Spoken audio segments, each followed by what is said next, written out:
Hello students, good morning everybody. इसके पहले वाले लेक्चर्स के अंदर हमने important properties of gases like pressure, temperature, volume and number of moles of the gases और उनके आपस के रिलेशनशिप डिफरेंट गैस लॉस के अंदर जो किस तरह के होते हैं वो सारी चीज़ें हमने जो डिटेल में स्टडी किया। और फिर रियल गैसेस का जो आइडियल गैस बिहेवियर से जो डेविएशन होता है, क्यों होता है, किस तरह से होता है, वो सारी चीज़ें हमने डिटेल में स्टडी किया। साथ ही साथ लिक्विफेक्शन ऑफ गैसेस के लिए कौन कौन सी कंडीशन जो नेसेसरी होती है वो सारी चीज़ें हमने जो स्टडी किया। Today our topic for discussion is liquid state. तो देखिए इसमें क्या होगा कि intermolecular forces are stronger in liquid than the gaseous state. Liquids are so close to each other that there is very little empty space between them. Under normal conditions, the molecules of liquids are denser than the gases. तो आप यहाँ पर देखिए एक schematic diagram मैं बना रहा हूँ लिक्विड का। तो देखिए ये जो डायग्राम है ये लिक्विड को जो रिप्रेजेंट कर रहा है और इसी तरह से ये जो डायग्राम है ये गैसेस को रिप्रेजेंट कर रहा है। तो आप यहाँ पर देख रहे हो ये जो स्पेस आपको दिख रही है, this space is called as wide space और it is also called as interstitial space. और यहाँ पर भी आप देखिए गैसेस के अंदर भी जो है ये वाइड स्पेस है। तो मॉलिक्यूल्स ऑफ लिक्विड जो है एक दूसरे के इतना करीब होते हैं कि ये स्पेस जो होती है जिसको हम एम्प्टी स्पेस कहेंगे ये लिटिल होती है, जबकि गैस मॉलिक्यूल्स आपस में एक दूसरे से बहुत दूर होने की वजह से इसके अंदर जो मॉलिक्यूल्स के बीच की जो गैप होती है वो बहुत ज़्यादा होती है। तो इसलिए हम यहाँ पर कहेंगे कि under normal conditions the molecules of liquids are denser than the gases. तो यहाँ पर जो लिक्विड जो है देखिए आपको डेंसर देते हैं compare to gases. So the molecules of liquids are held together by attractive intermolecular forces. तो यहाँ पर जो है आप देखोगे कि इसके अंदर इंटरमॉलिक्यूलर फोर्सेस जो है ये स्ट्रॉन्गर होती है। अगर हम गैसेस के अंदर कहें तो ये ऑलमोस्ट एब्सेंट होती है, ये निग्लिजिबल होती है। तो इसकी वजह से देखिए कि यहाँ पर जो है कुछ प्रॉपर्टीज़ लिक्विड की हम जो स्टडी करेंगे कि liquids have definite volume because molecule do not separate from each other. तो आप देखोगे कि लिक्विड के जो है डेफिनेट वॉल्यूम होते हैं। इसकी वजह क्या होती है कि मॉलिक्यूल्स ऑफ लिक्विड जो है ये एक दूसरे से सेपरेट नहीं होती क्योंकि इसके अंदर अट्रैक्टिव फोर्सेस स्ट्रॉन्ग होती है। How ever the molecules of liquid can move past one another freely. लेकिन फिर भी आप देखोगे कि ये मॉलिक्यूल्स ऑफ लिक्विड आसानी के साथ जो है मूवमेंट शो कर सकते हैं। इसलिए यहाँ पर हम जो है लिक्विड की जो है कुछ प्रॉपर्टी बताएंगे कि therefore the liquid can flow, can poured and can assume the shape of the container in which it is stored. तो इस वजह से क्या होगा कि इस मॉलिक्यूल के अंदर जो है मूवमेंट होती है। इस मूवमेंट की वजह से गैस लिक्विड मॉलिक्यूल जो है ये फ्लो कर सकते हैं। इनको आप जो है पोर कर सकते हो, एक कंटेनर से दूसरे कंटेनर में जो है आप उंडेल सकते हो। और साथ ही साथ आप इस लिक्विड मॉलिक्यूल को जिस शेप के कंटेनर में फिल करोगे वो उसी शेप को जो है एक्वायर करेगा। जैसे कि आप देखिए कि आपके पास यहाँ पर for example round bottom flask है और आपने इसके अंदर जो है लिक्विड को फिल किया है तो this liquid will acquire the shape of the round bottom flask. इसी तरह से ये लिक्विड अगर टेस्ट ट्यूब के अंदर जो है आप फिल करोगे तो लिक्विड का जो शेप होगा वो टेस्ट ट्यूब के जैसा हो जाएगा। तो liquids will assume the shape of the container in which they are stored. अब देखिए यहाँ पर जो ये लिक्विड की जो कुछ सिंपल प्रॉपर्टी हमने स्टडी किया। अब तीन important properties of the liquid है वो हम जो डिटेल में जो स्टडी करने वाले हैं। तो सबसे पहले आप देखिए सबसे इंपॉर्टेंट जो प्रॉपर्टी है that is the vapour pressure. दूसरी प्रॉपर्टी होगी सरफेस टेंशन और तीसरी जो प्रॉपर्टी है दैट इज द विस्कोसिटी। ये तीन इंपॉर्टेंट प्रॉपर्टीज ऑफ लिक्विड्स है। तो हम देखते हैं one by one. What does it mean by vapour pressure, what does it mean by surface tension and what does it mean by viscosity. चलिए देखते हैं कि what does it mean by vapour pressure. तो ध्यान रखिए मैं आपको इसकी डेफिनेशन बता रहा हूँ। Look here, pressure exerted by vapours of liquid on the walls of container is called as vapour pressure. तो ये जो लाइन्स लिखी हुई है, this is the definition of vapour pressure. तो आप जो है एक लिक्विड लीजिए, एक एवाक्यूएटेड कंटेनर के अंदर जो है आप एक लिक्विड पार्शियली फिल कीजिए। तो देखिए क्या होगा, देखिए मैंने यहाँ पर जो एक कंटेनर लिया और इसके अंदर मैंने लिक्विड जो है पार्शियली फिल किया।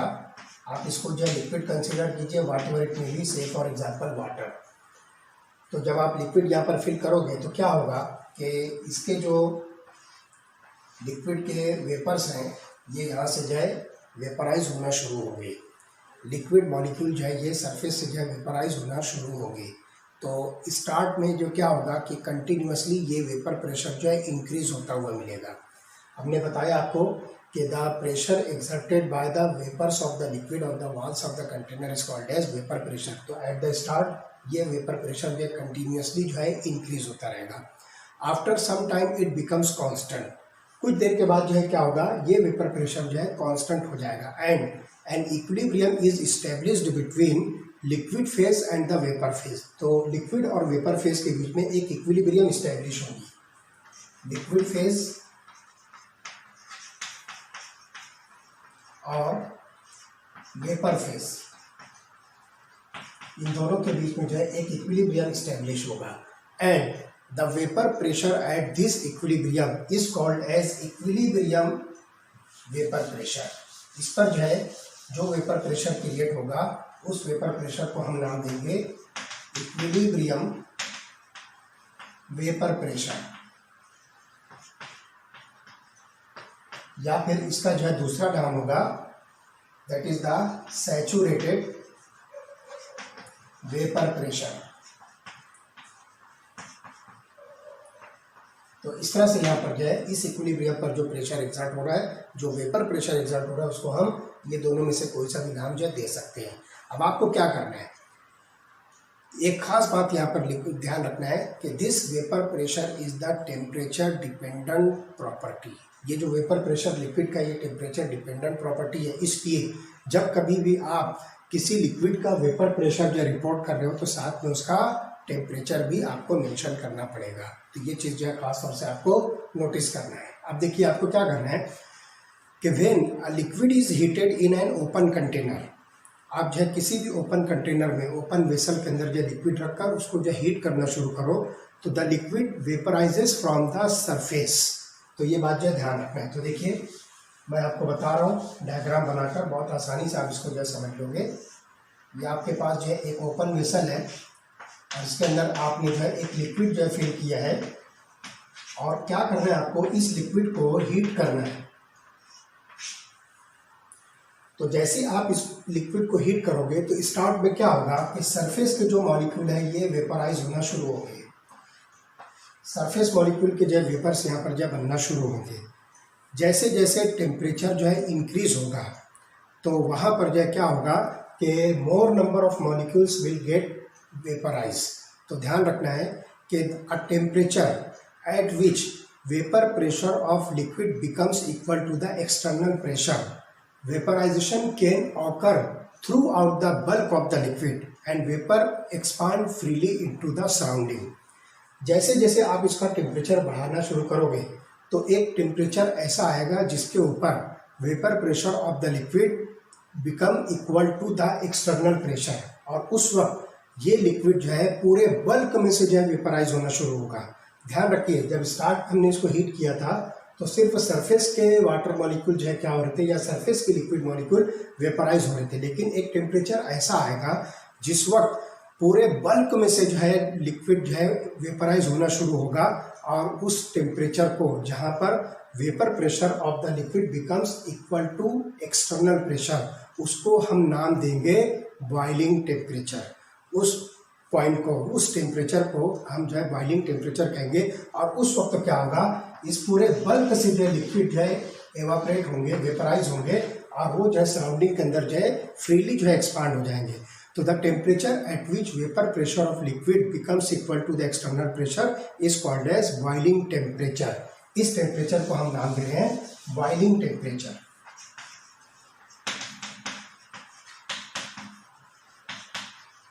और simply it is called as boiling point. आप इसको जो है सिंपली बॉइलिंग पॉइंट भी कह सकते हो। तो ध्यान रखना है, vapour pressure of liquid becomes equal to external pressure. यहाँ पर जो VP stands for vapour pressure मैंने जो कंसिडर किया है। तो इस तरह से जो है बहुत आसानी के साथ आप जो किसी भी लिक्विड का बॉइलिंग पॉइंट जो है कैलकुलेट कर सकते हो बाय हीटिंग।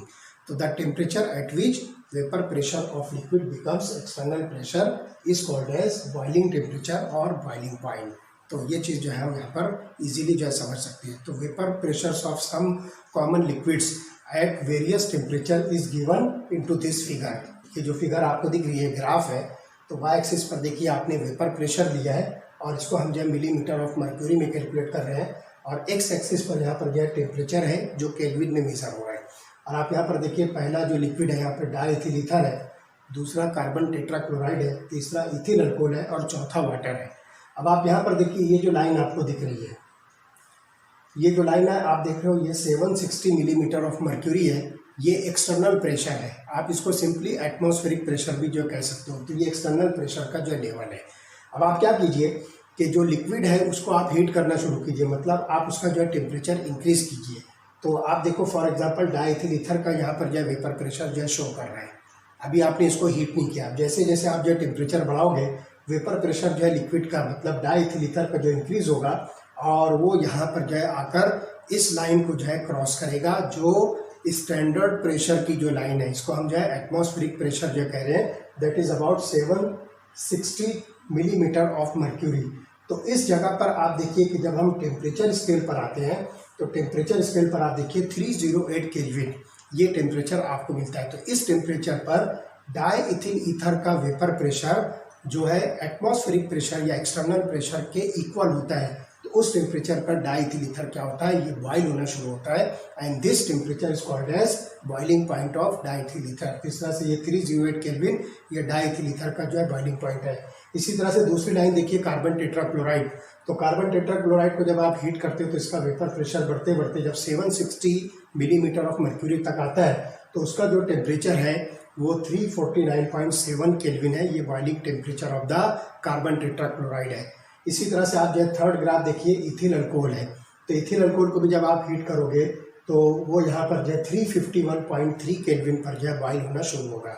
और लास्ट लाइन आप देख रहे हो वाटर की है।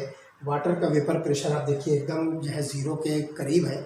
जब आप इसको हीट करना शुरू करोगे तो वाटर का वेपर प्रेशर इंक्रीज होते होते जब 760 मिलीमीटर ऑफ मर्क्यूरी तक पहुँचता है, तो उस वक्त जो है टेम्परेचर होता है 373 केल्विन, और ये 373 kelvin that is nothing but 100 degree Celsius. This is the boiling point of water. तो इस तरह से इस ग्राफ से जो है आप बहुत आसानी के साथ जो समझ सकते हो कि वेपर प्रेशर जो है ये टेम्परेचर डिपेंडेंट जो है प्रॉपर्टी है। जब आप जो है टेम्परेचर इंक्रीज करोगे तो वेपर प्रेशर भी इंक्रीज होगा। और ये ध्यान रखना है कि जब किसी भी लिक्विड का वेपर प्रेशर एटमॉस्फेरिक प्रेशर या एक्सटर्नल प्रेशर के बराबर होता है, तो उस वक्त जो टेम्परेचर होता है वो boiling point of the liquid होता है। तो 308 केल्विन जो है ये डाइथिल ईथर का बॉइलिंग पॉइंट है। 349.7 केल्विन ये आपको कार्बन टेट्राक्लोराइड का बॉइलिंग पॉइंट मिल रहा है। 351.3 kelvin this is the boiling point of ethyl alcohol, and 373 kelvin is the boiling point of water. तो ये चीज़ जो है आपको जो है समझ में आएगी। अब एक बात जो है सबसे इंपॉर्टेंट जो है आपको नोट करना है कि at 1 atmospheric pressure boiling temperature is called as normal boiling point. ध्यान से सुनो, मैं यहाँ पर लिखता हूँ ताकि आपको अच्छी तरह से याद रहे। At 1 atmospheric pressure, 1 atmospheric pressure पर जो बॉइलिंग टेम्परेचर है उस बॉइलिंग टेम्परेचर को हम नाम देंगे normal boiling point. It is called as normal boiling point. और दूसरी कंडीशन एक है at 1 bar pressure the boiling point is called as standard boiling point. कुछ नहीं, दोनों एक ही है, बस स्लाइट डिफरेंस है, बहुत थोड़ा सा मामूली सा जो है डिफरेंस है। तो वो डिफरेंस क्या होगा कि standard boiling point of liquid is slightly lower than normal boiling point. तो यहाँ पर जो है स्टैंडर्ड बॉइलिंग पॉइंट होता है वो नॉर्मल बॉइलिंग पॉइंट से बहुत ही थोड़ा सा जो है कम होता है। तो एग्जांपल हम देखेंगे कि नॉर्मल बॉइलिंग पॉइंट, मैं इसको यहाँ पर शॉर्ट में NBP कह रहा हूँ। तो normal boiling point of water is equal to 100 degree Celsius, जिसको आप लिखोगे 373 केल्विन। तो आपको यहाँ पर दिख रहा है ये 373 केल्विन, और ये जितनी भी वैल्यूज़ आपको जो है बॉइलिंग पॉइंट की दी हुई है ये सब के सब नॉर्मल बॉइलिंग पॉइंट्स हैं। तो normal boiling point of water that is at 1 atmospheric pressure is 100 degree Celsius, that is nothing but 373 Kelvin. इसी तरह से स्टैंडर्ड बॉइलिंग पॉइंट, शॉर्ट में मैं इसको SBP लिख रहा हूँ, ये वाटर का है, it is equal to 96.6 degree Celsius. तो आप देखिए 100 से जो है थोड़ा सा कम है, और इसकी वैल्यू जो है 372.6 होती है, 372.6 केल्विन। तो केल्विन टेम्परेचर में ये वैल्यू आपको 372.6 केल्विन मिलेगी। तो इस तरह से ये जो है स्लाइट डिफरेंस आपको जो है मिलता है। तो ये चीज़ को जो है खासतौर से जो है आपको नोटिस करना है कि स्टैंडर्ड बॉइलिंग पॉइंट हमेशा normal boiling point of the liquid से स्लाइट शॉर्टर होता है, स्लाइट लेस होता है। अब वेपर प्रेशर की एक और इम्पोर्टेंट बात मैं आपको बता दूं कि at high altitudes the atmospheric pressure is low, therefore liquid boils at lower temperature in comparison to that at sea level. तो सी लेवल के कंपैरिजन में जो हिली एरियाज होते हैं यहाँ पर आपको जो है एटमॉस्फेरिक प्रेशर जो है लो मिलेगा, इसलिए लिक्विड जो है यहाँ पर लोअर टेम्परेचर पर जो है बॉइल होता है। तो since water boils at low temperature on hills, therefore the pressure cooker is use for cooking the food. तो वहाँ पर जो हिली एरियाज में प्रेशर कुकर जो है यूज़ करते हैं फूड्स को जो है कुक करने के लिए। तो ये चीज़ जो है यहाँ पर वेपर प्रेशर की जो है इम्पोर्टेंट बात है। एटमॉस्फेरिक प्रेशर हिली एरियाज पर कम होने की वजह से प्रेशर कुकर जो है जनरली यूज होता है। In hospitals surgical instruments are sterilised in autoclaves. Surgical instrument जो होते हैं हॉस्पिटल्स के अंदर, उसको ऑटोक्लेव्स के अंदर जो है स्टेराइल करते हैं। ऑटोक्लेव्स, ऑटोक्लेव्स में क्या होता है कि the boiling point of water is increased by increasing the pressure about the atmospheric pressure. तो एटमॉस्फेरिक प्रेशर से ज़्यादा जो है प्रेशर बढ़ाकर वाटर का जो है बॉइलिंग पॉइंट जो है इंक्रीज करते हैं। और सिंपली हम यहाँ पर इसको जो है कह सकते हैं कि जो सर्जिकल इंस्ट्रूमेंट्स है उसकी हम जो है स्टीम स्टेरिलाइजेशन करते हैं। तो ये एक इम्पॉर्टेंट जो है बात है, जो प्रेशर या vapour pressure of the liquid से जो रिलेटेड एक इम्पॉर्टेंट जो है प्रॉपर्टी है। तो boiling does not occur when liquid is heated in a closed vessel. जब आप जब किसी वेसल को क्लोज करते हो और उसको हीट करना शुरू करते हो उसके अंदर के लिक्विड को, तो वो लिक्विड जो है बॉइल नहीं होता है। On heating continuously vapour pressure increases. आप जब लिक्विड को जो है कंटिन्यूसली हीट करोगे तो वेपर प्रेशर जो है उसका इंक्रीज होगा। At first a clear boundary is visible between liquid and vapour phase. एक क्लियर बाउंड्री आपको जो है लिक्विड और वेपर फेज के जो है बीच में मिलेगी जब आप लिक्विड को कंटिन्यूसली हीट करोगे ओपन वेसल के अंदर। Because liquid is more denser than the vapour. वो बाउंड्री इस वजह से आपको नज़र आ रही है कि लिक्विड जो है ये वेपर से ज़्यादा जो है डेंसर होती है। As the temperature increases more and more molecules go to the vapour phase. जो लिक्विड के जो मॉलिक्यूल्स हैं वो ज़्यादा से ज़्यादा जो है वेपर फेज में जाना शुरू होते हैं जब आप टेम्परेचर को इंक्रीज करोगे। और फिर क्या होगा कि the density of vapour rises, और इसकी वजह से क्या होगा कि अब वेपर की डेंसिटी जो है क्या होगी, इंक्रीज होने लगेगी। At the same time liquid becomes less dense, और उसी वक्त जो है धीरे धीरे अब क्या होगा कि लिक्विड जो है ये कम से कम जो है डेंस होना शुरू होगा। It expands because molecule move apart, और जो ये धीरे धीरे जो एक्सपांड होना शुरू होगा, फैलना शुरू होगा, क्योंकि मॉलिक्यूल अब जो है एक दूसरे से दूर होना शुरू हो रहे हैं। When density of liquid and vapour becomes same, जब लिक्विड और वेपर की डेंसिटी जो है सेम होगी तो उस वक्त वो जो बाउंड्री है जो दोनों को जो है एक दूसरे से जो है सेपरेट कर रही थी, अब वो बाउंड्री जो है डिसअपियर हो जाएगी और इस टाइम पर जो टेम्परेचर ऑब्जर्व होगा उस टेम्परेचर को हम नाम देंगे critical temperature. It is called as critical temperature और उसको शॉर्टली हम जो है टीसी से जो इंडिकेट करेंगे और ये चीज़ को हमने जो है इसके पहले वाले लेक्चर में बहुत डिटेल में स्टडी किया है। ओके, तो ये जो है पहली प्रॉपर्टी हो गई वेपर प्रेशर की। तो ध्यान रखिए, vapour pressure is the pressure exerted by the vapors of the liquid on the walls of the container। अब दूसरी जो प्रॉपर्टी है जिसको हम सरफेस टेंशन कह रहे हैं उसको हम यहाँ पर जो डिटेल में स्टडी करने वाले हैं। Okay, second property of the liquid हम यहाँ पर जो स्टडी करने जा रहे हैं that is called as surface tension. तो देखिए ये लाइंस जो है ये डेफिनेशन ऑफ सरफेस टेंशन है, the force acting per unit length perpendicular to the line drawn on the surface of the liquid, it is called as surface tension। अब हम इसको जो है और अच्छी तरह से जो है समझेंगे। तो देखिए, liquid assume the shape of the container, जो है लिक्विड जितने भी होते हैं जैसा कि अभी मैंने आपको इसमें स्टार्ट में बताया कि जिस शेप के कंटेनर के अंदर लिक्विड्स को आप जो है स्टोर करोगे वही शेप जो है वो अज्यूम करते हैं।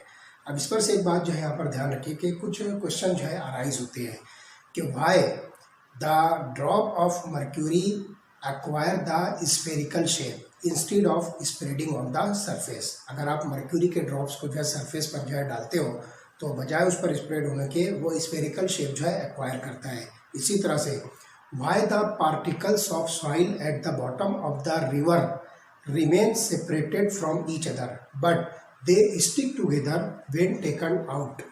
और थर्ड क्वेश्चन एक राइज होता है कि why does liquid rise or fall in a thin capillary as soon as it touches to the surface of the liquid। तो ये तीनों के जो है क्वेश्चन जो है आपको इस तरह से मिलेंगे कि all these phenomena are caused due to the characteristic property of the liquid that is called as surface tension। ये तीनों फिनोमेना के जो मर्क्यूरी का ड्रॉप है वो स्फेरिकल शेप एक्वायर करता है। इसी तरह से सॉइल के पार्टिकल जब रिवर के अंदर होते हैं, वाटर के अंदर होते हैं तो वो एक दूसरे से सेपरेट होते हैं, लेकिन जब उसको बाहर निकालोगे तो वो एक दूसरे के साथ जो है चिपक जाते हैं। इसी तरह से लिक्विड जो है कैपिलरी के अंदर राइज या फॉल होता है जब capillary surface of the liquid को जो है टच करती है। तो ये तीनों फिनोमेना सरफेस टेंशन से रिलेटेड फिनोमेना है। A molecule in the bulk of the liquid experiences the intermolecular forces from all sides. तो आप यहाँ पर देखिए, ये एक कंटेनर के अंदर जो है, एक वेसल के अंदर हमने जो है एक लिक्विड लिया है और ये वाला जो मॉलिक्यूल आपको दिख रहा है इसको मैं जो शेडेड कर देता हूँ। ये जो बल्क ऑफ द लिक्विड के अंदर जो ये प्रेजेंट है तो it experiences the intermolecular forces from all sides. तो जितनी भी साइड जो है पॉसिबल होती है इसकी किसी भी तरफ से, हर तरफ से जो ये मॉलिक्यूल क्या होता है इंटरमॉलिक्यूलर फोर्सेस ऑफ अट्रैक्शन से अट्रैक्टेड है।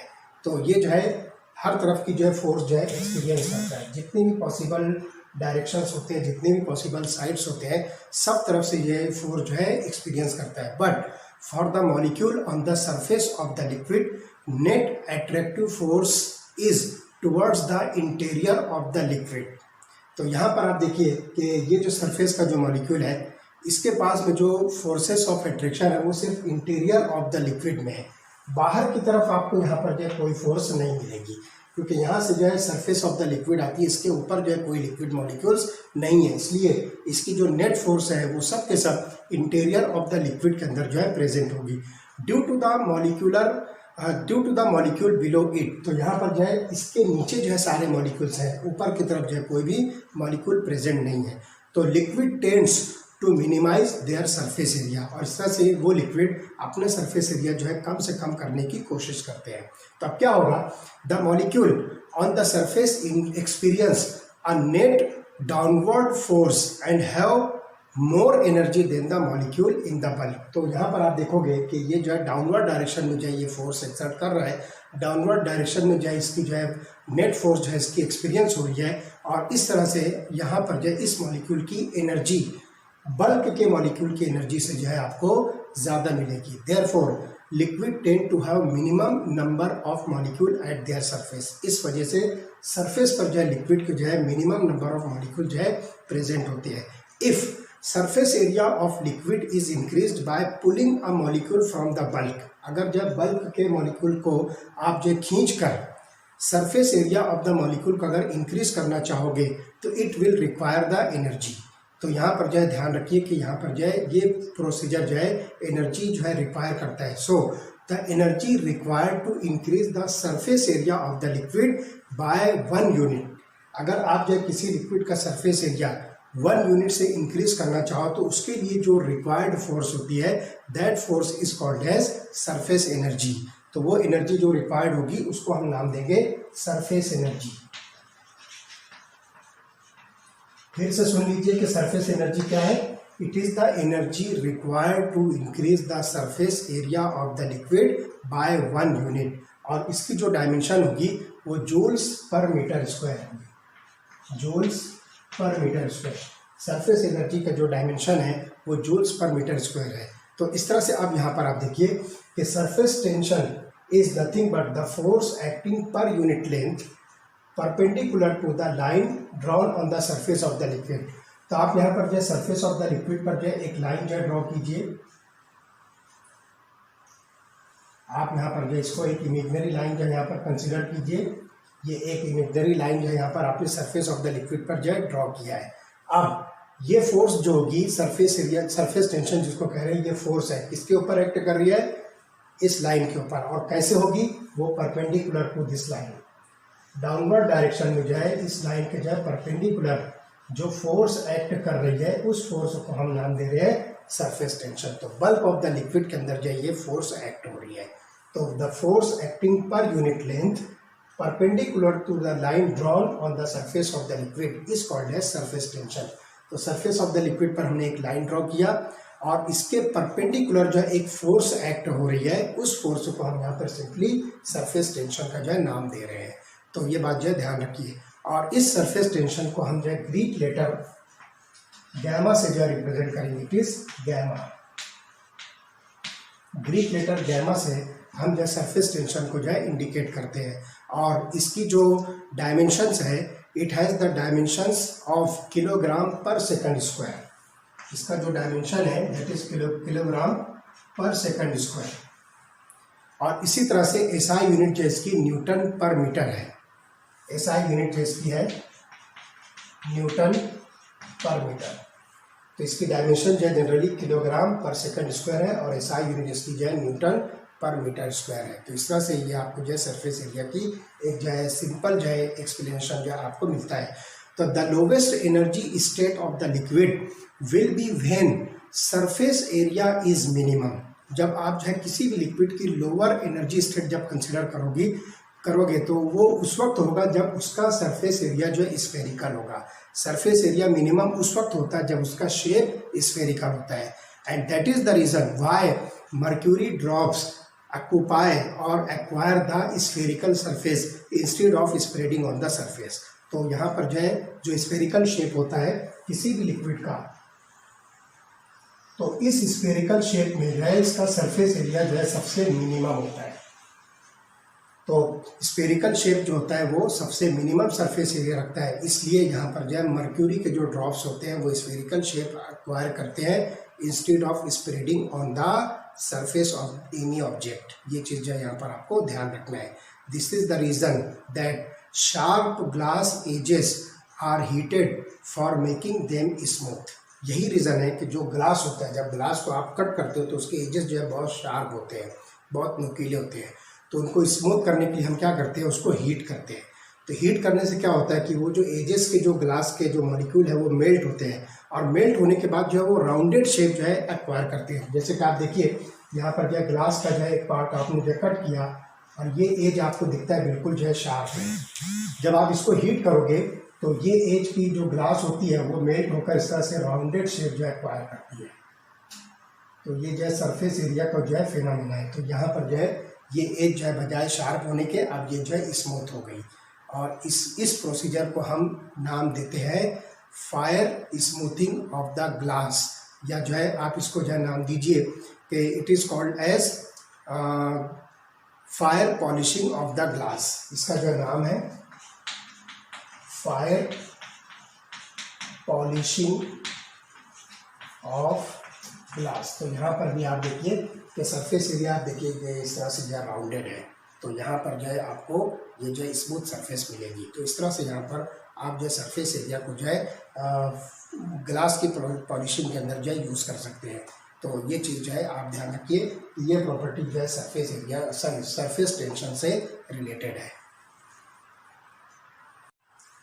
Now the liquid tends to rise और fall in the capillary because of the surface tension. ये सरफेस टेंशन ही होता है जिसकी वजह से लिक्विड जो है एक फाइन कैपिलरी के अंदर जो है ऊपर नीचे जो है ये चढ़ सकता है, उतर सकता है। तो ये जो है कैपिलरी को जब आप जैसे ही जो है सरफेस ऑफ द लिक्विड पर टच करोगे तो वाटर उसके अंदर जो है राइज होगा, और जैसे उसको आप हटाओगे वाटर उसके नीचे जो है निकल कर आ जाएगा बाहर। तो ये जो है सरफेस टेंशन की जो है प्रॉपर्टी है। अब यहाँ पर ध्यान रखिए कि liquid wet the things because they spread across their surface as thin films. यहाँ पर जो ध्यान रखना है कि लिक्विड जो है किसी भी चीज़ को जो है गीला कर देते हैं। They wet the things because they spread across the surface as the thin film. तो ये जो है उस सरफेस के ऊपर जो है थिन फिल्म के तौर पर जो है स्प्रेड हो जाती है। तो यही वजह है कि आप देखिए कि moist soil grains are pulled together because of surface area. तो मॉइस्ट सॉइल को जब आप बाहर निकालोगे, जो आपका रिवर के अंदर जो पानी के अंदर जो सॉइल के पार्टिकल्स मिलते हैं वो एक दूसरे से दूर है, लेकिन जैसे जब आप बाहर निकालोगे तो वो सॉइल के जो ग्रेन्स हैं वो एक दूसरे को जो है पुल करते हैं, अट्रैक्ट करते हैं। Because the surface area of thin film of water is reduced. जब वो बाहर आता है तो surface area of the thin film of water जो रिड्यूस होता है, इसलिए जो सॉइल के जो ग्रेन्स हैं, सॉइल के जो पार्टिकल्स हैं वो एक दूसरे को जो है अट्रैक्ट करते हैं, और इस तरह से वो सब एक दूसरे के साथ जो है स्टिक हो जाते हैं, चिपक जाते हैं। It is the surface tension which gives the stretching property to the surface of liquid. आप जो है देखोगे कि लिक्विड की सरफेस के ऊपर एक जो है बारीक सी जो है मेम्ब्रेन बनती है, हमको नज़र नहीं आती, लेकिन एक स्ट्रेचिंग मेम्ब्रेन जो है बनती है। तो ये कैसे आप समझ सकोगे कि बारीक से जो कीड़े मकोड़े या सिंपली मॉस्किटोज़ आप कहिए कि वो वाटर की सरफेस पर जो है बहुत आसानी से बैठ जाते हैं। वो पानी के अंदर जो है डूबते नहीं हैं, वो जो है सरफेस के ऊपर जो है बैठते हैं। तो उनका तो वैसे भी जो है वेट बहुत कम होता है, लेकिन जो है वो स्ट्रेट मेम्ब्रेन इतनी होती है कि वो उस मॉस्किटो के वेट को जो है अफोर्ड कर सकती है, उसको जो है बर्दाश्त कर सकती है, और वो जो है एक थिन जो है स्ट्रेट जो है मेम्ब्रेन होती है। तो ये चीज़ आप देख सकते हो कि कीड़े मकोड़े बारीक बारीक और मॉस्किटोज़ वगैरह ये पानी की सरफेस पर, वाटर की सरफेस पर बैठते हैं और उस पर जो है बहुत आसानी से वो चल भी लेते हैं। तो ये जो है उसकी stretching property of the water होती है, और ये किस वजह से होती है? इसी सरफेस टेंशन की वजह से होती है। तो ये चीज़ जो है ध्यान रखना है।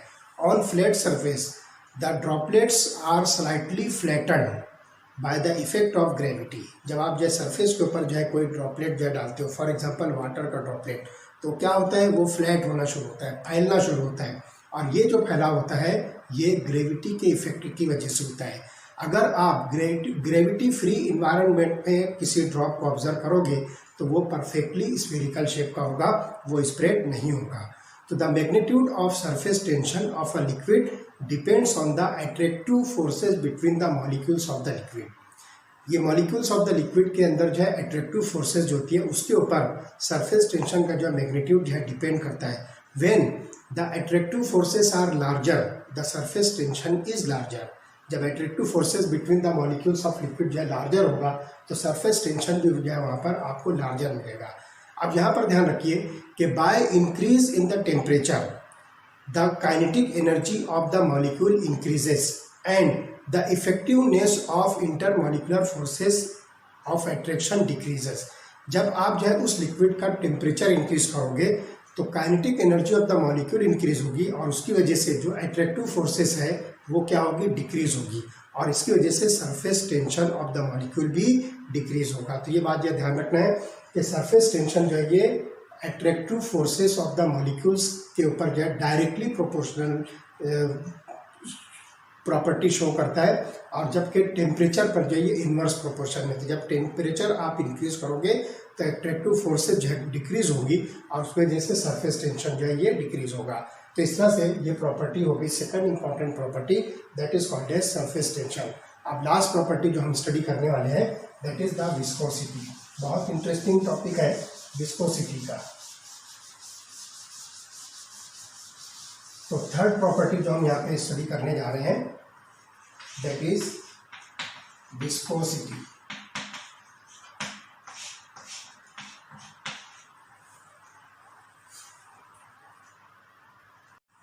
तो चलिए देखते हैं कि viscosity is one of the characteristic property of the liquid.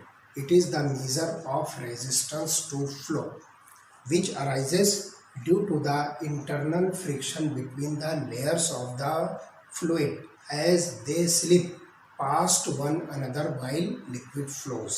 तो यहाँ पर जो ध्यान रखिए, एकदम सिंपल एक शॉर्ट टर्म में मैं आपको जो इसकी डेफिनेशन बता रहा हूँ। विस्कोसिटी जो है ये रेजिस्टेंस टू फ्लो, किसी भी लिक्विड के फ्लोइंग में जो रेजिस्टेंस आता है उस रेजिस्टेंस को हम जो सिंपली विस्कोसिटी कहेंगे। तो यहाँ पर आप देखिए कि लिक्विड जब फ्लो करता है तो उसकी बहुत सारी जो है लेयर्स बनती है, तो वो लेयर्स एक दूसरे के ऊपर जो है प्रेजेंट होती है। तो जो स्टेशनरी सरफेस है उससे बिल्कुल इमीडिएट टच में जो कांटेक्ट में जो सरफेस होती है वो स्टेशनरी कंसिडर होती है, या आप उसको कहिए कि उसकी स्पीड जो है सबसे स्लोवेस्ट होती है। फिर जैसे जैसे उस सरफेस से लेयर का जो है डिस्टेंस बढ़ता जाएगा, speed of that layer will increase. तो अब यहाँ पर आप देखिए कि उन सारी लेयर्स में से आप जो है बीच में कहीं पर भी कोई एक लेयर कंसिडर कीजिए। तो आप देखिए कि फॉर एग्जांपल ये मैं यहाँ पर जो शेडेड लेयर बता रहा हूँ, लिक्विड की बहुत सारी लेयर में से एक लेयर हमने जो ये चुनी है, इसको हमने जो चूज़ किया है और इसकी जो है स्पीड आप जो है यू कंसिडर कीजिए, ठीक है। अब यहाँ पर आप देखिए कि इससे ऊपर वाली जो लेयर है ये जो है स्टेशनरी जो सरफेस है, जो आपके पास में जो है सरफेस है जिसके ऊपर लिक्विड फ्लो कर रहा है उससे दूर है, तो इसकी स्पीड जो है इस लेयर से ज़्यादा होगी। तो आप उसको जो है small change in the speed जो है डी यू उसमें ऐड कर दीजिए। तो इसकी स्पीड जो u है तो ऊपर वाली लेयर की स्पीड जो है u प्लस डी यू हो जाएगी, और इस लेयर के नीचे वाली जो लेयर है ये जो है आगे जो है जो स्मूथ सरफेस आपको जो है स्टेशनरी सरफेस जो मिलती है उससे जो है करीब है, इसलिए इसकी स्पीड जो है इस लेयर की स्पीड से जो है थोड़ी सी कम हो जाएगी। तो उसकी स्पीड को हम जो है u माइनस डी यू जो इंडिकेट कर रहे हैं। तो ध्यान रखिए कि this resistance to flow arises due to the internal friction between the layers of the fluid as they slip past one another। जब लिक्विड्स की लेयर्स एक दूसरे के ऊपर जब फ्लो करती है और इसके ऊपर जो है स्लिप होती है तो उस वक्त जो है इंटरनल फ्रिक्शन जो इसके अंदर जो क्रिएट होता है। तो इसकी वजह से क्या होता है कि जो ऊपर वाली लेयर होती है वो एक्सेलरेट होती है, वो फास्ट स्पीड से जो है चलती है, और नीचे वाली जो लेयर होती है वो स्लो स्पीड से चलती है। और आप जिस सरफेस के ऊपर जो है इस लिक्विड को जो है फ्लो कर रहे हो तो उस सरफेस से जो इमीडिएट लेयर जो होती है आप उस लेयर को जो है स्टेशनरी कंसीडर कीजिए, स्टेशनरी। और जैसे जैसे आप जो है इस सरफेस से जो है दूर होते जाओगे वो लेयर की स्पीड जो है बढ़ती जाएगी। तो दिस इज द सरफेस। तो सरफेस से इमीडिएट टच में जो लेयर होती है वो स्टेशनरी होगी, और जैसे जैसे सरफेस से आप जो दूर होंगे डिस्टेंस जैसे जैसे बढ़ता जाएगा लेयर की स्पीड जो है बढ़ती जाएगी। तो ये चीज़ को जो आप खास तौर से नोटिस कीजिए। तो फॉर एग्जांपल इतनी सारी लेयर्स में से हमने ये वाली एक लेयर जो सिलेक्ट की है जो आपको यहाँ पर जो शेडेड दिख रही है। तो इसके ऊपर वाली layer u plus D you से चलेगी और उसके नीचे वाली layer u minus d you से चलेगी। तो इस तरह से जो आप यह बात ध्यान रखिए। तो the velocity of upper layer increases as the distance of layers from the fixed surface increases, while the layer which is closer to this fixed surface is flowing slowly। तो ये चीज़ जो है खास तौर से ध्यान रखना है। This type of flow in which there is a regular gradation of velocity in passing from one layer to the next is called as laminar flow। तो यहाँ पर आप देखिए कि इस टाइप का जो फ्लो है उस फ्लो को हम जो है लेमिनर फ्लो कहेंगे, जिसमें जो है कंटिन्यूअस जो है चेंज इन द वेलोसिटी आपको मिलती है। जैसे जैसे आप जो है इस सरफेस से जो है दूर होते जाओगे continuous gradation in the flow of the layer of the liquid मिलेगा। तो इस फ्लो को हम जो नाम देंगे लैमिनर फ्लो। तो हर लेयर जो है अलग अलग स्पीड से चलेगी, ये चीज़ हमको जो है समझ में आता है। तो बस एक सिंपल बात समझ लीजिए कि जो फिक्स सरफेस है उस सरफेस से टच जो लेयर होगी लिक्विड की वो स्टेशनरी होगी, और जैसे जैसे इस सरफेस से आप जो दूर होते जाओगे वो लेयर जो है उतनी स्पीड जो है उसकी बढ़ती जाएगी। तो ऐसा समझ के चलिए कि मान लीजिए कि आपके पास में एक लिक्विड है, वो सरफेस के ऊपर आपने उसको जो स्प्रेड कर दिया है और वो फ्लो होना शुरू हुआ है, तो उसके अंदर समझ लीजिए कि 25 लेयर्स बनती है। तो फर्स्ट लेयर जो है ये ऑलवेज स्टेशनरी होगी, और 25th लेयर जो होगी सबसे टॉप मोस्ट, वो सबसे फास्ट स्पीड्स के साथ जो है यहाँ पर चलेगी। तो इस तरह से जो है इस फ्लो को जो हम क्या नाम दे रहे हैं, लेमिनर फ्लो कह रहे हैं। तो if we choose any layer in the flowing liquid, the layer above it accelerates its flow and the layer below it restrict the flow. If the velocity of the layer at a distance dz is changed by the value du, then the velocity gradient is given by the amount du upon dz. अगर आप यहाँ पर जो है ये दो layer के बीच का जो है डिस्टेंस जो है dz कंसिडर कर रहे हो और चेंज इन वेलोसिटी जो है यहाँ पर जो है du से इंडिकेट कर रहे हैं, तो हमारे पास में जो वेलोसिटी का जो ग्रेडियंट होगा उसकी वैल्यू होगी du अपॉन dz। तो हम यहाँ पर लिखेंगे velocity gradient, it is called as velocity gradient, जिसकी वैल्यू होगी du अपॉन dz। तो du जो है चेंज इन द वेलोसिटी है, small change in the velocity हम इसको नाम देंगे, और dz is the distance between the two layers. तो ये दो लेयर्स के बीच का डिस्टेंस, तो इन दोनों का जो रेशो होगा उसको हम नाम देंगे वेलोसिटी ग्रेडियंट। तो a force is required to maintain the flow of the layers. तो ये लेयर्स के फ्लो को जो है मेंटेन करने के लिए कुछ फोर्स जो रिक्वायर होती है।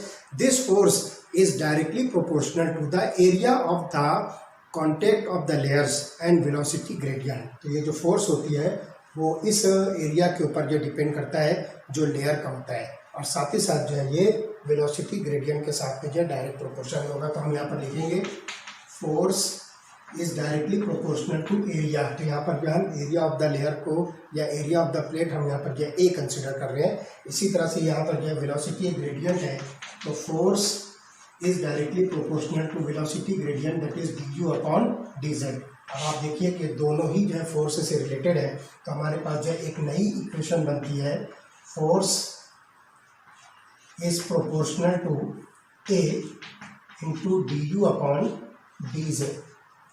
अब आप यहाँ पर जब प्रोपोर्शनलिटी कांस्टेंट जो खत्म कीजिए तो आपको मिलेगा F is equal to eta into a into du upon dz। ये जो ईटा है this is the proportionality constant and it is called as coefficient of viscosity. इस ईटा को हम नाम देंगे, look here,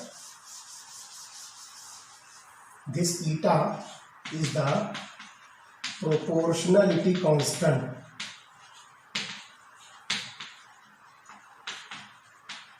and it is called as coefficient of viscosity। इसका जो नाम है coefficient of viscosity। तो this viscosity coefficient is the force when velocity gradient is unity and the area of contact of the layer is unit area। तो ये हम यहाँ पर जो इसको डिफाइन करेंगे कि it is the force when velocity gradient is unity and the area of the contact of the layer is unity। तो thus eta is the measure of viscosity and its SI unit is Newton second per meter square। इसकी जो unit है SI unit that is Newton meter per second square। तो इसको जो है sorry is पर second square. तो ये जो है इस ईटा की जो जिसको हम विस्कोसिटी कोएफिशिएंट कह रहे हैं, ये एसआई यूनिट है। इसकी यूनिट एक और बनती है न्यूटन पर मीटर स्क्वायर को आप जो क्या कीजिए पास्कल में कन्वर्ट कर दीजिए, तो ये बन जाएगी पास्कल सेकंड, या फिर आप इसको जो है पास्कल को जो है किलोग्राम पर मीटर में जो कन्वर्ट कर दीजिए, तो ये बन जाएगा किलोग्राम पर मीटर पर सेकंड, एक यूनिट है इसकी ये बनती है। और CGS में इसको हम नाम देते हैं क्वाइज। CGS यूनिट जो होगी CGS is nothing but poise. तो एक साइंटिस्ट है जिसका नाम है that is given on the name of the scientist, that is Jean-Louis Poiseuille. Jean-Louis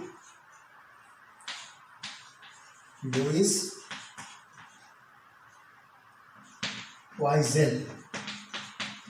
तो इसके बेसिस पर जो यहाँ से इसको जो है नाम डिराइव करके इसको जो नाम दिया पॉइज। तो आप देखिए कि यहाँ पर जो 1 पॉइज की यूनिट क्या होती है, 1 poise is equal to 1 gram per centimetre per second. 1 poise is equal to 1 gram per centimetre per second, या फिर आप इसको जो है 10⁻⁻1 किलोग्राम पर मीटर पर सेकंड लिखिए। 10⁻⁻1 किलोग्राम पर मीटर पर सेकंड इसको जो है यहाँ पर मेजर करेंगे। तो greater the viscosity more slow the flow of the liquid. यहाँ पर जो है विस्कोसिटी अगर किसी लिक्विड की जो है ज़्यादा होगी तो उसकी जो है फ्लो की जो स्पीड होगी वो जो है बहुत ही स्लो होगी, बहुत ही लेस होगी। तो hydrogen bonding and van der Waals forces are the strong enough reasons to cause high viscosity. तो यहाँ पर आप देखिए कि मॉलिक्यूल्स के अंदर जो हाइड्रोजन बॉन्डिंग और वैन डर वाल फोर्सेस होते हैं वो मॉलिक्यूल की विस्कोसिटी को क्या करते हैं, इंक्रीज करते हैं। Glass is an example of high viscous liquid.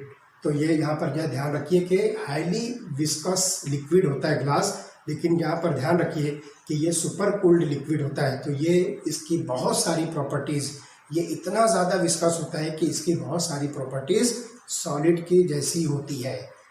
Glass is so viscous liquid that its properties resembles to solids. तो आप जो यहाँ पर ग्लास को सबसे हाईली विस्कस लिक्विड कह सकते हो, या simply it is the super cooled liquid. तो viscosity of liquid decreases as the temperature rises. तो यहाँ पर भी आप देखिए कि विस्कोसिटी भी जो है टेम्परेचर डिपेंडेंट प्रॉपर्टी है।